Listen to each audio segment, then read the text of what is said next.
안녕하세요. 오늘도 사연살롱을 찾아주셔서 감사합니다. 아내와 함께 두 아이를 키우고 있는 40대 가장입니다. 로또에 당첨되는 사람들 중에 돌아가신 부모님 꿈을 꾸고 당첨됐다는 사람들이 있잖아요.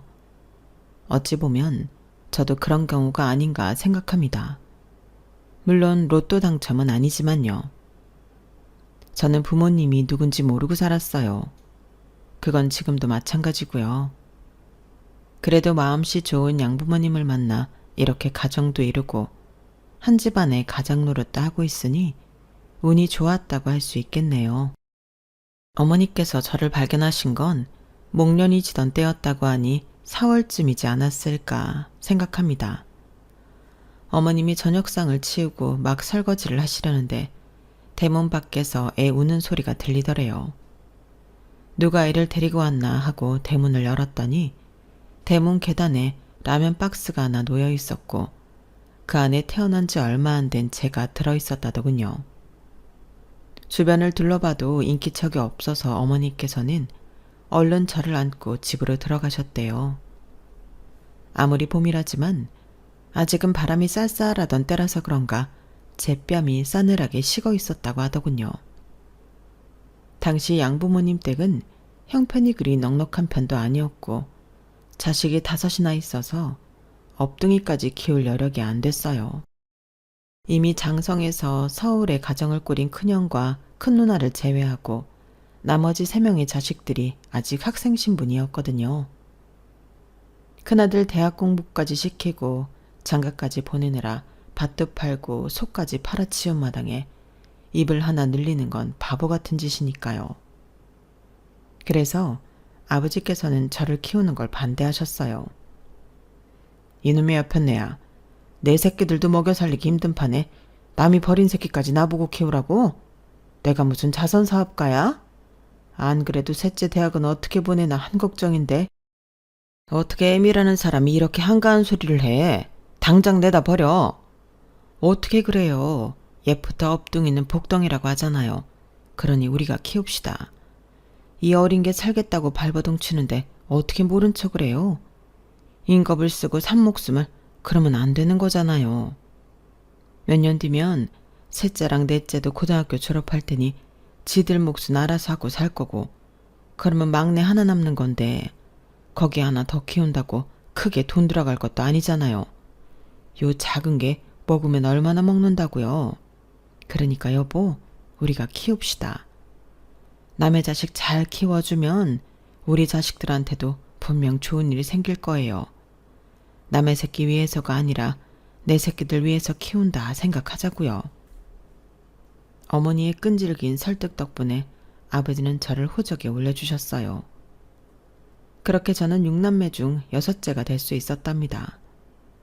제 출생의 비밀은 딱히 감출 일도 없었지만 감춰지지도 않았어요. 농촌에선 한 집 건너가 친척이고 사돈인데 저희 집에 업둥이가 들었다는 소문이 퍼지지 않을 리 없었죠.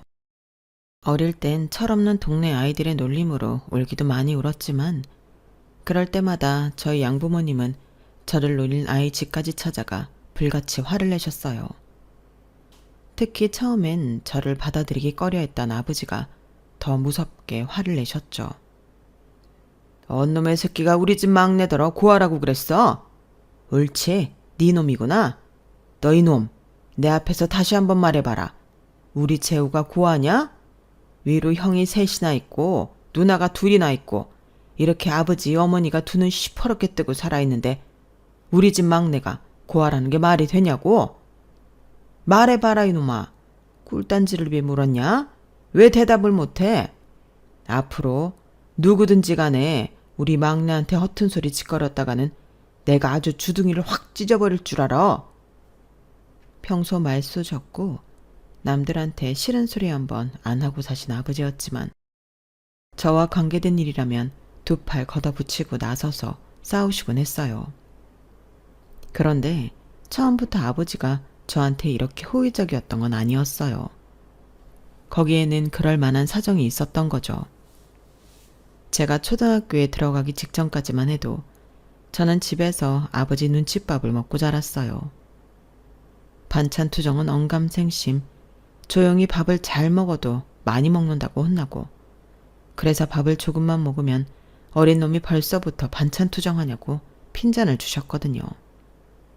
거기다 제 위에 5 형제들과는 저를 늘 확연히 구분하셨는데, 친자식들한테는 내 새끼들이라는 표현을 쓰셨지만 저한테는 이놈의 새끼, 저놈의 새끼라고 칭하셨거든요. 그런데 이랬던 아버지가 저라면 꿈뻑 죽게 된 사건이 벌어진 거예요. 제가 초등학교에 들어갔던 그 해는 연애보다 여름 기온이 높았는데, 자식들 뒷바라지하며 먹고 살아야 하는 아버지는 날씨를 탓하며 집에서 쉴 수만은 없었어요. 그래서 아침 일찍부터 논에 나가 일을 하셨는데, 땡볕 더위에 농약을 뿌리시다가 그만 쓰러지셨던가 봐요. 저는 학교에서 집까지 가려면 가는 길에 저희 논 옆으로 지났어야 했는데, 그때 마침 논두렁에 사람 손이 툭 튀어나와 있는 게 보이지 뭐예요.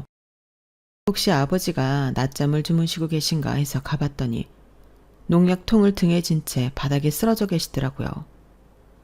그 길로 옆논으로 달려가 한창 일하고 계신 동네 어르신을 불렀고, 그분들 덕에 아버지는 의식을 차릴 수 있었어요.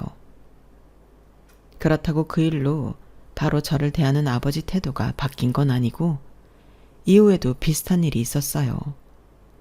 이듬해 봄이었는데 아버지가 밭일을 하시다가 뱀한테 물리신 거예요.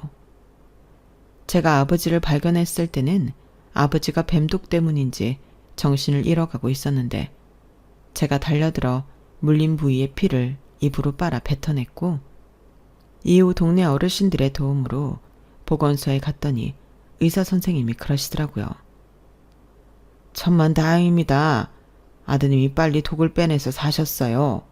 이런 기특한 아들을 두셨으니 어르신은 아무 걱정 없으시겠습니다.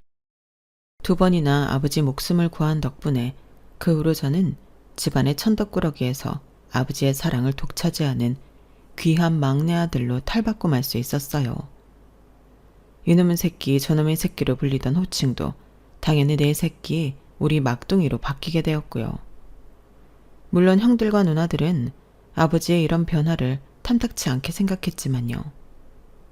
눈칫밥을 먹고 살던 제가 이제는 어엿한 이 집안 자식으로 살게 되었지만, 그렇다고 해서 눈치 안 보고 살 수는 없었어요. 물론 부모님께서는 제가 원하는 거 다 하고 살라고 하셨지만, 그래도 그럴 수 있나요? 다른 건 몰라도 대학 문제만큼은 저도 어쩔 수 없이 부모님 눈치를 보게 되더라고요. 큰형과 셋째 형은 대학을 나왔지만 누나 둘과 둘째 형은 집안 형편 때문에 대학 문턱에도 못 가봤거든요. 그런데 업둥이인 제가 어떻게 대학에 보내달라고 할 수 있겠어요. 그렇다고 대학을 포기하고 싶지는 않아서 중학생 때부터 품팔이를 하며 돈을 모았습니다. 제가 또래보다 키도 크고 체격이 탄탄한 편이라서 저를 불러주는 것도 많았고, 덕분에 고등학교 3학년 봄까지 모은 돈이 첫 학기 대학 등록금을 하고도 남을 정도였어요. 농어촌 특례 입학을 노렸던 저는 입학만 하면 나머지는 학교 다니면서 벌면 된다 생각하고 있었어요. 부모님께도 일찌감치 그렇게 말씀드려놨고요. 그런데 사람 일은 모르는 거라고 대학 진학을 앞두고 큰형이 하던 사업이 꼬꾸라진 거예요. 정확히는 사업이 망한 건 좀 됐는데, 그동안 집에서는 쉬쉬하다가 더는 어쩔 수 없는 상황이 돼서 집에 연락을 했던 거지만요. 당장 식구들이 길거리에 나앉게 생겼다며 땅 좀 팔아서 도와달라더군요. 유일한 생계 수단인 땅을 팔면 부모님은 앞으로 뭘 먹고 살라는 건지. 이미 큰형이 대학에 다닐 때 소도 팔아먹었고, 결혼할 때 신혼집 마련한다고 밥까지 팔아먹으면서 정말 너무하다는 생각이 들었어요. 당연히 나머지 형들과 누나들도 안 된다고 난리였죠. 하지만 부모 마음이 어디 그런가요? 당장 자식이 식구들과 지낼 방한칸이 없다는데 월세 보증금이라도 마련해 보내주고 싶은 마음이셨던 거죠.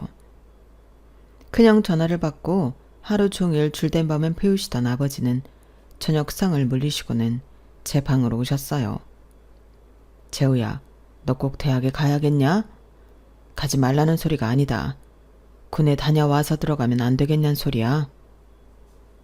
그 말씀을 하시는데 저는 힘없이 젖어있는 아버지 눈을 보면서 이후에 이어질 말을 가늠할 수 있었어요.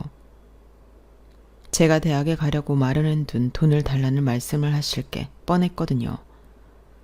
제 진심은 그러고 싶지 않았지만 어린 자식한테 이런 말을 꺼낼 수밖에 없는 아버지 심정을 생각하니 모른 척할 수만은 없었어요. 그래서 책상 서랍 깊숙이 숨겨두었던 통장과 도장을 꺼내서 내밀었어요. 아버지, 이거 큰형님 주세요. 아버지 말씀대로 저는 군대 먼저 다녀와서 대학 가도 되니까요. 입대 전에 막노동 좀 해서 돈 좀 모아두죠 뭐. 미안하다. 애비가 돼서는 자식놈 공부는 못 시킬 망정 지가 벌어 장만한 등록금까지 뺐다니. 대신 아버지가 네 대학 공부만큼은 꼭 시켜주마. 아버지는 제 손을 잡고 약속을 하셨어요.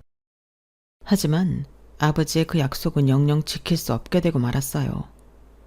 제가 병장을 달고 얼마 안 됐을 때 부대로 아버지 부고가 날아왔거든요.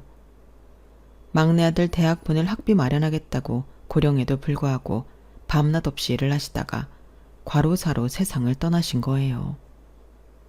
이런 사정을 모르고 아버지 장례식에 모인 형제들은 하나같이 아버지 잘못이라며 한 소리씩 했어요. 아니, 다 늙은 노인네가 무슨 일 욕심이 그리 많아선 그 땡볕에 밭일을 그리 했대? 엄마라도 좀 말리지 그랬어. 재순이 너도 그만해. 아버지가 어머니 말 들을 사람이니? 다 자기 명대로 살다 가는 거야. 아버지 명을 그거밖에 안 되는 걸 누구 탓하겠어? 그나저나 아버지도 안 계시는데 농사는 누가 짓나? 큰형이 먼저 땅 얘기를 꺼내자 나머지 형제들도 입을 다문 채 서로 눈치만 살폈어요. 농사질 사람이 없으니 땅을 팔아야 할 거고 그러면 땅 판 돈을 어떻게 나눠야 하나 거기에만 혈안이 된 것처럼 보이더라고요. 형제들의 검은 속내를 아는 이상 가만히 있을 수만은 없어서 제가 먼저 나섰어요. 제가 지어요. 아버지가 지으시던 농사 제가 지을 거라고요. 제 말에 형제들은 죽일 듯이 저를 노려보았어요. 하지만 누구도 먼저 나서서 저를 타박하지는 못하더라고요. 땅을 팔면 앞으로 어머니를 누가 모실 건지도 정해야 하는데 자기들이 나서서 어머니를 모실 생각들은 없었으니까요. 그러니 벙어리 냉가슴만 앓게 된 거죠. 막내 누나는 제 옆구리를 팔꿈치로 쿡 치며 네가 뭘 안다고 농사를 짓냐고 볼멘 소리를 했고 큰형은 허공을 보며 헛웃음을 지었어요. 그리고 둘째, 셋째 형은 서로 주거니 받거니 제게 빈정대기 시작했죠. 그러자 참다 못한 어머니가 나섰어요. 막내가 농사를 짓겠다고 하니 땅 문제는 여기서 끝내도록 해라. 네 아버지가 평생 일군 땅이야. 니들 공부시키고 시집 장가시키느라 야금야금 다 팔아먹고 이제 그거 하나 남았는데 그거라도 남겨놔야 하지 않겠니? 니들 중에 고향에 내려와 농사를 짓겠다는 놈이 있다면 모를까. 지금으로선 막내한테 맡기는 게 맞을 것 같다. 그러자 큰형이 답답하다는 표정으로 말했어요. 어머니, 그깟 땅 가지고 있으면 뭐합니까? 재우 저 녀석이 무슨 농사를 짓는다고 그래요. 괜히 저놈이 우리 집 땅에 욕심내는 거 뻔한데 어떻게 어머니가 저놈 편을 드시냐고요? 나머지 자식들은 안중에도 없으세요? 장남이 이 모양 이 꼴로 사는데 가엾지도 않으시냐고요? 그래요 어머님, 그건 이 말이 맞아요. 이럴 때 어머님이 중심을 잡으시고 장남한테 땅을 팔아주시는 게 맞는 거죠. 어머님 돌아가시면 그 제사 누가 지내겠어요? 눈을 씻고 봐도 장남밖에 없잖아요. 그럼 장남 대접은 해주셔야죠. 큰 형수님까지 나서서 자기네한테 땅을 달라는 소리를 하자 누나들도 가만히 있지 않았어요. 특히 막내 누나는 눈에 쌍심지를 켜고 대들더군요. 큰올케 진짜 웃긴다. 아니 큰오빠가 아버지 제사를 지을지 안 지을지 어떻게 알아요? 큰올케 교회 다니잖아요. 그런 사람이 무슨 제사를 지낸다고 그러냐고요. 웃기지도 않아 정말. 엄마 그러지 말고 땅 팔아서 정확히 6등분 해줘. 나도 돈 들어갈 구석이 천지라고. 이참에 부모 덕 좀 보게 해달란 말이야. 이 기집애 웃기는 기집애네. 야, 그걸 왜 6등분을 하냐? 재호 저 자식은 아버지 자식도 아닌데 5등분으로 해야지. 둘째 형이 제 목숨 빼야 한다고 한 소리 하자 이번엔 딴지를 걸었어요. 다들 너무하네. 6등분이니 5등분이니 누구 마음대로 나누겠다는 거야. 솔직히 이 집구석에서 지금까지 아버지 도움 안 받고 산 사람이 누구야? 나밖에 더 있어? 형이랑 셋째는 소 팔아서 대학 다녔고 누나랑 재순이는 결혼할 때 땅 팔아서 혼수해줬잖아. 나만 아무것도 못 받았다고.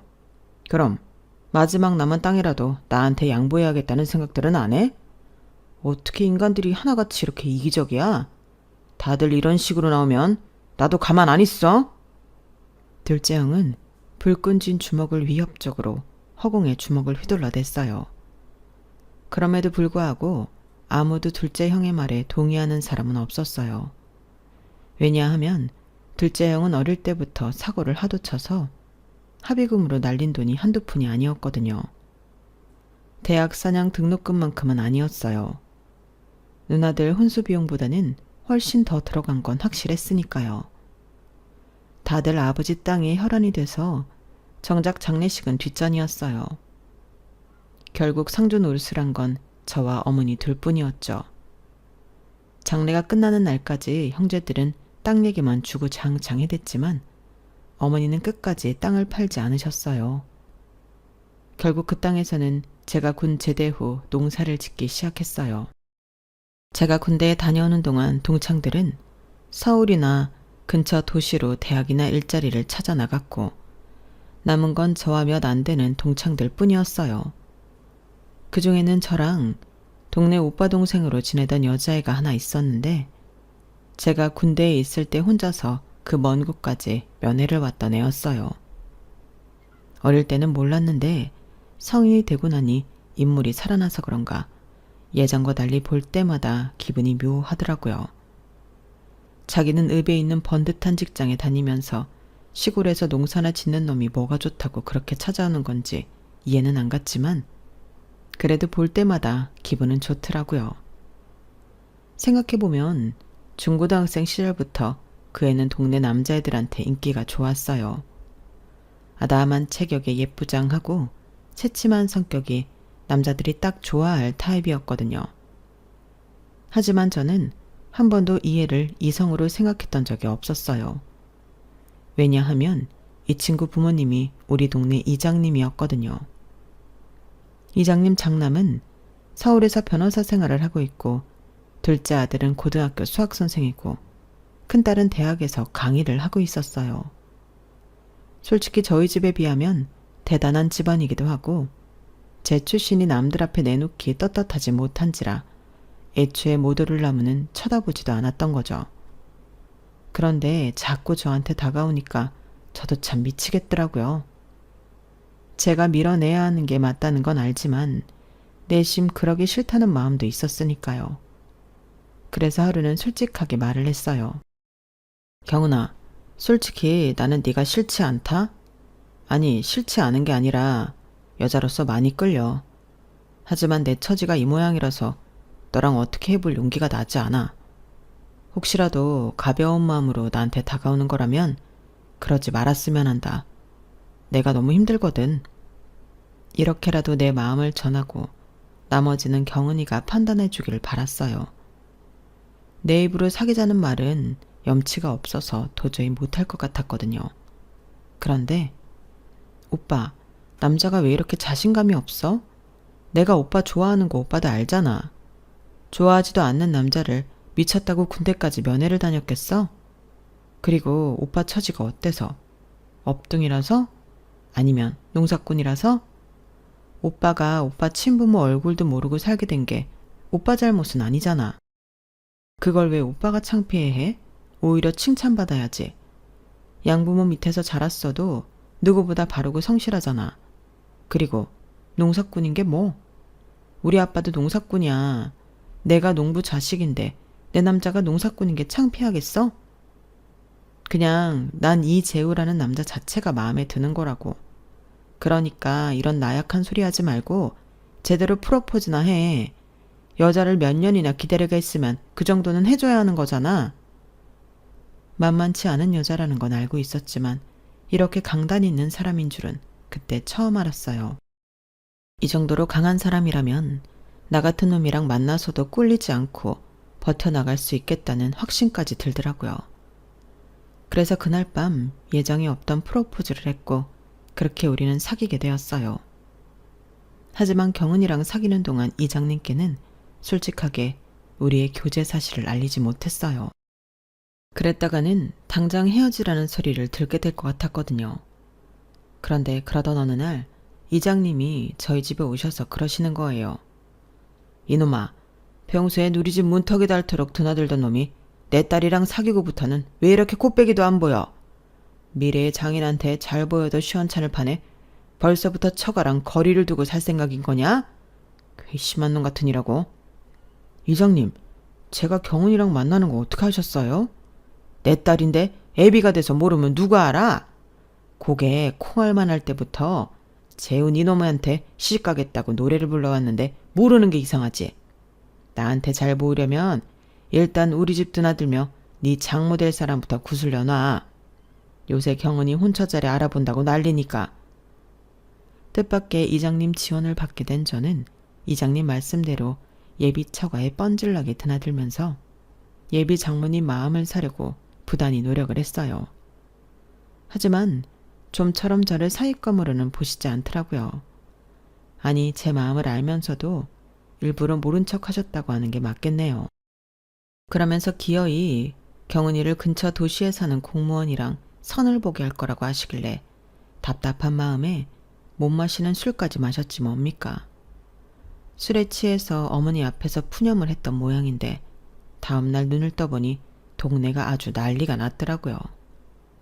저희 어머니께서 이장님 댁에 찾아가 경은이 어머님께 따졌던 모양이었어요.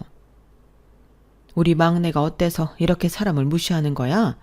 우리 막내처럼 착하고 성실한 사람이 어디 흔한 줄 알아? 공부도 잘해서 서울에 있는 대학에도 갈 놈이었는데 그가 모아둔 돈으로 지 큰형 도와주느라 못 간 거라고. 그런데 왜 자네가 우리 아들을 무시해? 왜 내 아들 눈에서 눈물을 빼느냐고. 아우 형님, 누가 재우더러 뭐랬어요? 재우 착하고 똑똑한 거야 나도 알죠. 하지만 내 딸은 못 주겠는데 어떡해요. 내가 재우가 싫어 이러는 거 아니에요. 솔직히 돈 많고 학벌 좋다고 여자 무시하는 놈들에 비하면 재우가 100배 1000배 낫죠. 그럼 왜 경은이 결혼을 딴 놈이랑 시키려는 건데? 그러자 경은이 어머님은 잠시 망설이시더니 솔직하게 말씀하셨어요. 형님 자식들 때문에 그래요. 형님이 배 아파 난 자식들 때문에 우리 경은이 그 집으로 시집 보내기 싫어 그래요. 하나같이 욕심만 그득해서는 부모가 고생한 건 생각도 않고 돈 빼갈 궁리들만 하잖아요. 우리 경은이 재우랑 결혼시키면 그 집 살림 누가 하겠어요. 우리 경은이 몫이잖아요. 시부모 부양하는 거야 자식된 도리라고 하지만 그렇게 형님 모셔봐야 형님 죽고 나면 얼마 안 되는 땅떼기 누구 입에 들어가겠어요. 형님 배 아파 낳은 자식들 입에 들어가는 거 안 봐도 비디오 아니냐고요. 죽어라 고생만 하고 남 좋은 일만 시킬 게 뻔한데 어떻게 내 딸을 그 집에 보내요? 형님이라면 형님 딸들을 그런 집에 보내겠냐고요. 경은이 어머니를 통해 의외의 대답을 들으신 어머니는 잠시 당황하셨지만 이내 마음을 가라앉히고 말씀하셨어요. 그런 거라면 걱정하지 마라. 난 우리 재호랑 같이 살 생각 없으니까. 재호 결혼하면 따로 살림 차려줄 거고 나 죽고 난 뒤에 땅이랑 집은 우리 돕고 밥 챙겨 먹이는 자식한테 줄 거야. 아우 형님, 형님이 그런다고 형님 자식들이 그 뜻을 따른대요? 어림도 없어요. 그 말에 어머니는 이장님 댁 거실로 성큼성큼 들어가 병에 걸린 달력 뒤편에 각서를 쓰셨어요.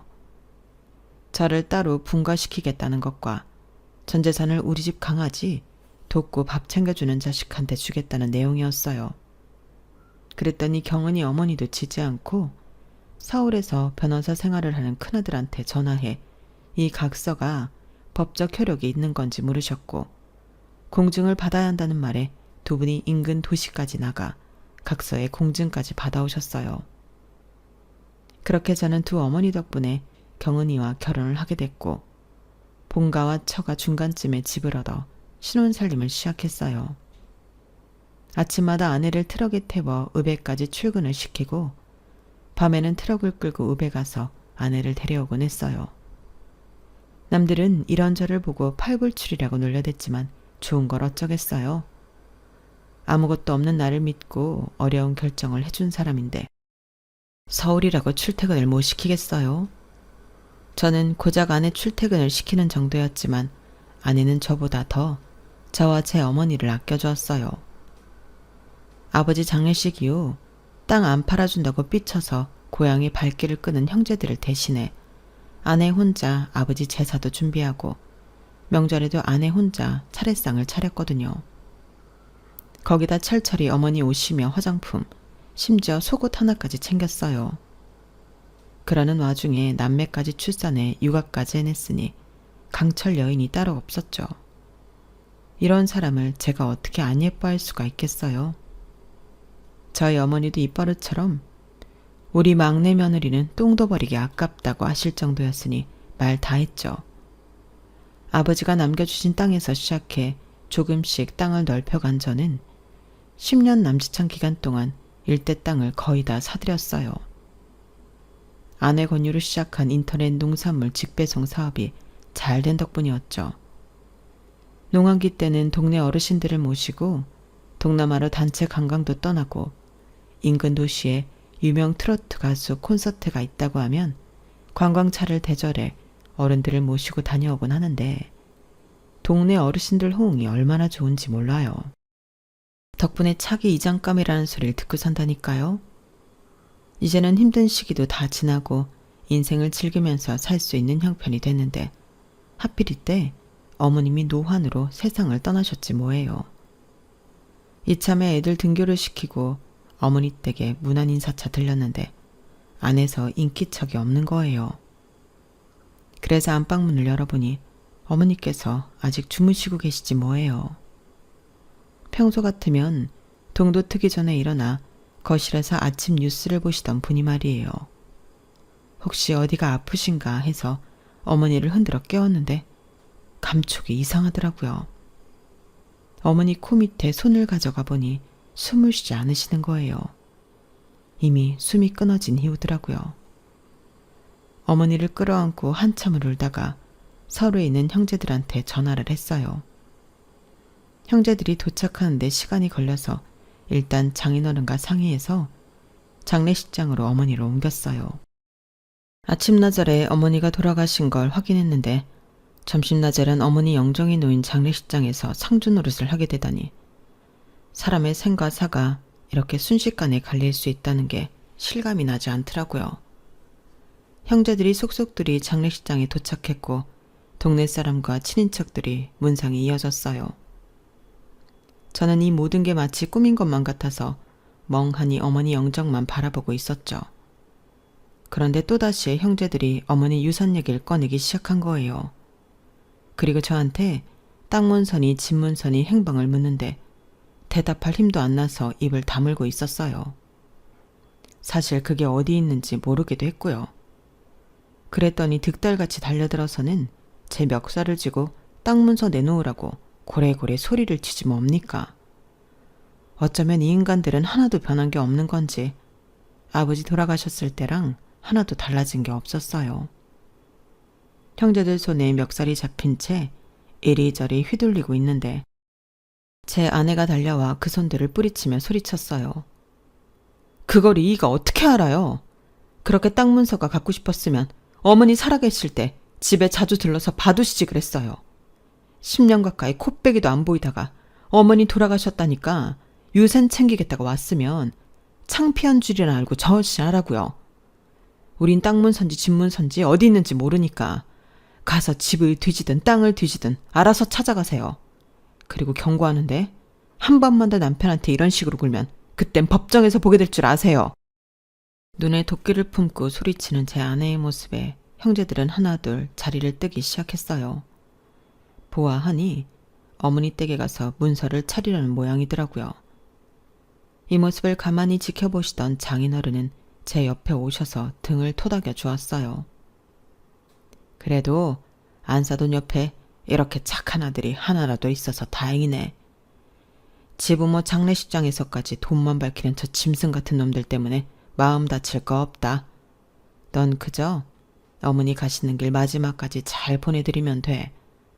그렇게 자식 노릇하면 되는 거다. 장인어른의 위로에 저도 모르게 눈물이 흘렀어요.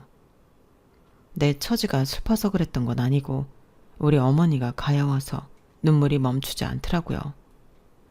그날 어머니 댁에 가서 온 집안을 뒤엎고 문서를 찾던 형제들은 결국 아무것도 찾지 못한 채 장례식장으로 돌아왔어요.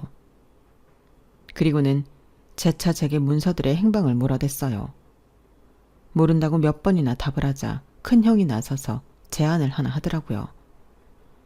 좋아. 그럼 누가 됐든 먼저 문서를 찾는 사람이 땅이고 집이고 다 갖는 걸로 하자. 어때? 그리고 혹시라도 나중에 딴소리 하는 사람이 있을지 모르니까 각서를 작성해서 공증부터 받자고. 니들도 알겠지만 공증을 받아놓으면 법적으로도 효력이 있는 거니까 나중에 딴소리하면 안 되는 거야. 그렇게 5 형제는 머리를 맞대고 각서를 작성했어요. 마침 변호사인 처남이 장례식장에 와 있던 참이라 변호사 입회하에 각서는 작성됐고 장례식이 끝난 뒤 공증 작업까지 마쳤어요. 그리고 그날부터 어머니 댁은 수시로 찾아와 집안을 뒤지는 형제들 때문에 난리 법석이었어요. 어머니가 키우시던 개 독구가 잠도 제대로 못 잘 정도로요. 그래서 형제들한테 얘기해서 독구를 우리 집으로 데리고 왔어요. 어머니도 안 계신데 잠자리까지 바뀌면 힘들어할까봐 개집 채로 옮겨다 마당에 놓았죠. 아침 저녁으로 독구 밥 주러 어머니 댁에 가곤 했는데 그때마다 엉망이 되어버린 집을 보는 게 너무 힘들었거든요. 이제는 독구를 우리 집에 데려다 놓았으니 더는 그 꼴을 안 봐도 돼서 다행이다 싶었어요.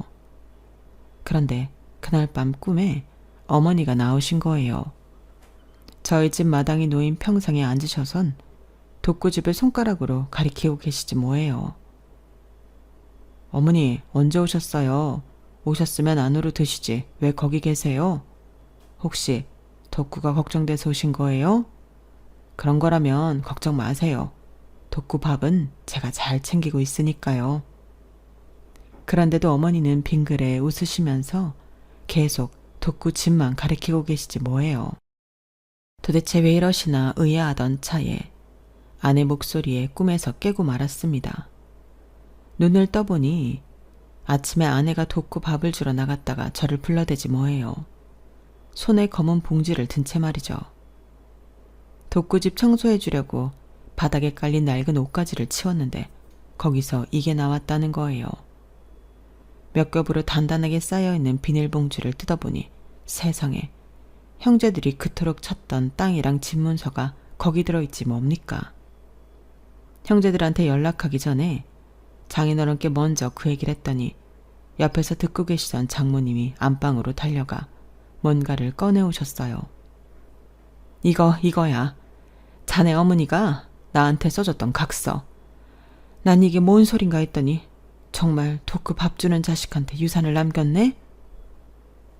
장모님이 내민 각서에는 저희 부부가 결혼 전에 두 어머니께서 약속하셨던 내용이 적혀 있었어요. 하나는 분가를 시키겠다는 것과 다른 하나는 유산을 독구 밥 챙겨주는 자식한테 모두 주겠다는 내용이었죠. 안사돈이 현명한 판단을 하셨구만. 일단 자네 형제들부터 부르게. 다들 있는 앞에서 각서 들고 확실히 해놔야 뒤탈이 없으니까. 그리고 경은아, 네 오래비도 불러라. 변호사가 옆에 있어야 그것들이 딴소리를 못할 거 아니냐? 문서를 찾았다는 연락에 다들 득달같이 달려왔어요. 그러면서 애초에 저는 친자식이 아니니 유산 상속에서 제외해야 한다며 자기들끼리 나눠 가지겠다고 하더군요. 그 말에 장인어른이 어머니가 남긴 각서를 바닥에 펼치셨어요. 그건 안 되겠네. 이미 자네 어머니가 10여 년 전에 이런 각서를 남기셨거든. 여기 적힌 대로 독구 밥 챙겨주는 자식한테 주겠다고 써있는 거 보이지? 그럼 묻겠네. 자네들은 그동안 독구 밥을 몇 번이나 챙겨줬나? 한 번이라도 챙겨준 사람이 있으면 말해보게. 아무도 없지? 부모가 세상을 떠났는데도 상주 노릇은 할 생각도 않고 땅 문서 찾겠다고 집을 그 꼴로 만든 것들이 자기 어머니가 아끼던 걔한테 밥 한 번 챙겨줬을 리 없잖는가. 그러면서 무슨 부모 요산을 받겠다고 그래? 니들처럼 인간 같지도 않은 것들한테 그럴 권리가 있기는 해? 여기 변호사도 있으니 이 각서가 효력이 있는지 물어보고 확인이 끝나면 내 집에서 나가주게. 네 놈들이 오니까 아주 집안에서 똥꾸렁내가 진동하는 것 같아서 못 참겠어. 결국 그날 형제들은 변호사인 큰처남한테 사실 확인을 받고도 못 믿겠다며 욕설을 퍼부으며 집을 나섰어요. 하지만 그날 이후 누구도 유산에 대해 소송을 걸거나 딴지를 걸어오는 일은 없었어요. 해봐야 소용이 없다는 걸 알아서 그런 걸 테죠. 솔직히 어머니가 남긴 유산에 대해서는 딱히 욕심이 없어요. 제가 그동안 벌어놓은 재산만으로도 충분히 살아갈 수 있으니까요. 하지만 부모를 자기들 필요할 때만 빼먹는 벽장속 곶감처럼 생각하는 인간들한테는 10원짜리 동전 하나 주고 싶지 않습니다. 그런 자식들보다는 늘 어머니 곁을 지키며 재롱을 떨었던 독구가 더 낫다고 생각하거든요. 부모 얼굴도 모른 채 집 앞에 버려진 저를 길러주신 양부모님 재산은 제가 살아있는 동안 끝까지 지낼 생각입니다. 혹시라도 제가 문서를 못 찾을까봐 꿈에까지 찾아와 알려주시던 어머니를 제가 어떻게 모른 척 하겠습니까? 끝까지 어머니 곁을 지켜준 독구도 잘 키울 테니 어머니는 아무 걱정 마시고 그곳에서 아버지와 함께 편히 쉬시길 바랍니다. 지금까지 제 사연을 들어주셔서 감사합니다. 여러분들도 하루하루 행복한 삶을 사시길 바라며 건강하십시오. 여러분, 사연 댓글에 응원과 현명한 조언 부탁드려요. 좋아요와 구독은 저에게 큰 힘이 됩니다. 오늘도 좋은 일 가득하세요.